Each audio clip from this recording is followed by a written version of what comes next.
2023 fue un año en el que cambió mi vida por completo. Pasé de estar ganando entre 400 y 600 dólares al mes por ventas a más de 3.000 dólares por venta. Sí, quizá para el mundo de YouTube y de Instagram no es un resultado exorbitante, pero en ese momento fue un cambio abismal en mi vida. Y todo se debe a que aprendí una técnica de cierre espectacular, que no garantiza el 100% de probabilidades de venta, pero sí incrementa muchísimo las probabilidades de cierre. Ya que en comparación de cualquier vendedor de la tierra, voy a tener muchísima más ventaja porque un 70% de los asesoramientos que se les hacen a clientes a nivel mundial no se solicita el cierre.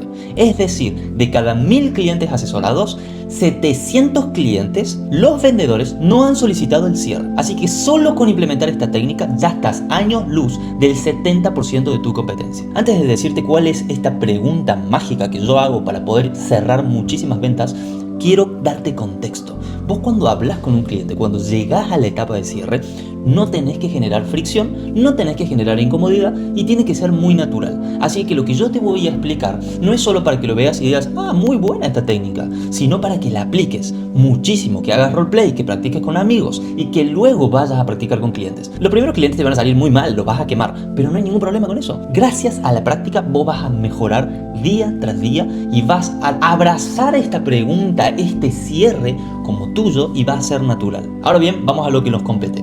Cuando estamos en el proceso de ventas, en la gran mayoría de casos, lo más común es no tener sentido común. Es muy ilógico, porque lo que nosotros buscamos es generar una especie de relación con esa persona para que nos entienda, para que nos conozca, para que nosotros sepamos cómo es su situación y poder ayudarlo en consecuencia. Y si nosotros no sabemos dónde está parada esa persona respecto a la información de si le gusta o no le gusta, de si le hace ruido o no le hace ruido, lo que le acabamos de decir, entonces, ¿cómo vamos a ayudarla? ¿Cómo vamos a tener un parámetro de dónde está parada esa persona? Siempre me hacía esta pregunta yo y no podía crear una pregunta que solucione toda esta problemática que yo siempre tenía al final de la conversación con el cliente cuando ya tenía que estar en el cierre. No sé si te pasa, pero a mí me pasaba muchísimo. Yo llegaba al momento del cierre y me inhibía. No sabía qué hacer. Muchas veces lo hacía distinto a la vez anterior. No había un sistema, no había una pregunta clave, no había criterio. Era muy improvisado y la improvisación tiene patas cortas. Y lo que yo empecé a hacer es ponerme en los pies del cliente. Y ahí logré entender una clave que a mí me haría comprar, que a mí me haría decidir. ¿Cuál es esta clave? Las personas son muy pragmáticas, son muy simples. Le gusta la simpleza, no le gusta complicarse. La gran mayoría de personas no le gusta complicarse. Entonces yo creé una escala numérica para posicionar a esa persona y darle una etiqueta a esa posición. Y luego trabajar desde ese número para ver cómo llevarlo al cierre. A ver, Eric, se me acaba de explotar la cabeza. ¿Qué significa esto? Vamos a ir a un ejemplo práctico. Ya sea que vendas infoproductos, ya sea que vendas casas de high ticket, ya sea que vendas seguros o vendas intangibles, da igual. Esta pregunta se aplica en todo, porque yo pasé por todos los rubros que acabo de decir y en cada uno de ellos tengo resultados espectaculares. Cuando yo ya hice bien la etapa de indagación, la etapa de presentación y ya tengo que transicionar al cierre, lo hago de una forma muy natural, sin generar fricción con ese cliente, haciéndole esta pregunta. Imaginemos que se llama Juan y yo a Juan le estoy vendiendo un high ticket, le estoy vendiendo una propiedad, ya sea en pozo, ya sea terminada, ya sea un departamento, da igual, puede ser un pedazo de tierra, da igual, siempre voy a usar la misma técnica. Quiero que tomes nota porque te estoy revelando la pregunta que a mí me hace cerrar muchísimas ventas de high ticket.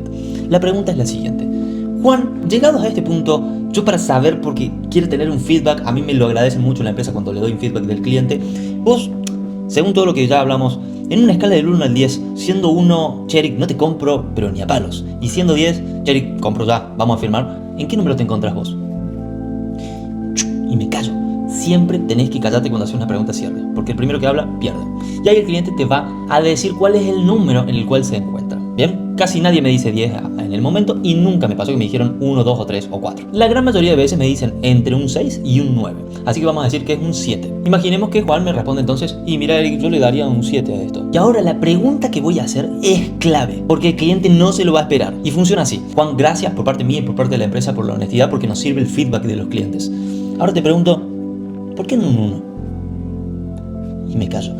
Esta pregunta calibrada hace que el cliente ahora me empiece a vender a mí la idea, se empieza a justificar de por qué mi servicio o mi producto es tan bueno que no tiene que recibir un 1. Entonces él se está autoconvenciendo de que mi producto no es malo y me está diciendo todas las cualidades buenas que tiene mi producto y por qué eligió un 7 y no un 1. Esta pregunta es buenísima, el cliente lo descalibras. esa pregunta siempre descalibra al cliente, porque yo no le estoy preguntando, che, ¿y cómo hacemos para llegar a un 10? No, es, ¿y por qué no un 1? Entonces el cliente me empieza a justificar por qué no es un 1 y me va a dar todas las cualidades buenas que tiene esa propiedad, ese servicio, etcétera, etcétera, etcétera. Una vez que el cliente terminó de justificarse y venderme a mí la idea de por qué es buen producto o servicio, ahora sí voy a hacer la próxima pregunta, que va a ser para atacar o resolver esas objeciones o esos obstáculos que tiene el cliente para comprar. Entonces nuevamente yo le voy a agradecer y le voy a decir lo siguiente: Juan, gracias por la honestidad. Bueno, me alegro muchísimo que tengas en cuenta todas esas cualidades. Te pregunto entonces, ¿por qué no un 10? Y ahí, obviamente me quedo callado, y ahí el cliente me va a abrir su corazón y me va a decir cuáles son esas trabas que lo están frenando o qué es lo que le hizo ruido como para que no sea un 10 y sea un 7. Entonces yo voy a trabajar en base a esa problemática, esa diferencia de 3, para que el cliente después baje su umbral de acción y pueda pasar ese muro, ese umbral, a la compra. ¿Bien? Y ahí el cliente me puede decir que es un tema de precio, un tema de plazos, un tema de calidad, un tema de ubicación, si es una propiedad, etcétera, etcétera. Y ahí me va a soltar cuál es esa traba real para que trabajemos en conjunto. Y esta es la mejor forma que yo tengo para poder pasar de la presentación a un cierre y algo mucho más preciso. Y esta pregunta me acerca mucho con el cliente, porque el cliente entiende que yo quiero entender, quiero saber cuál es su situación, quiero tratar de ayudarlo. Entonces cuando él me diga la problemática, que es el tema del precio, que es el tema de los plazos, que es el tema de la calidad, que es el tema de la ubicación, yo voy a trabajar en base a eso como un amigo mucho más cercano, sin generar esa fricción. El cliente no va a sentir que estoy invadiendo su espacio, sino que estoy tratando de ayudar para que sea un ganar-ganar. Ahora, ¿cómo vamos a resolver esta otra problemática y poder transicionar al cierre? Eso lo vamos a ver en otro video, porque me va a llevar muchos más minutos. Así que si vos querés estar atento a esa técnica para poder cerrar la venta, suscríbete, dame un like, que a vos no te cuesta nada y a mí me ayuda un montón. Y activa la campanita para poder estar atento a mi próximo video, que va a tratar justamente esta problemática. Sin más preámbulos, nos vemos a la próxima.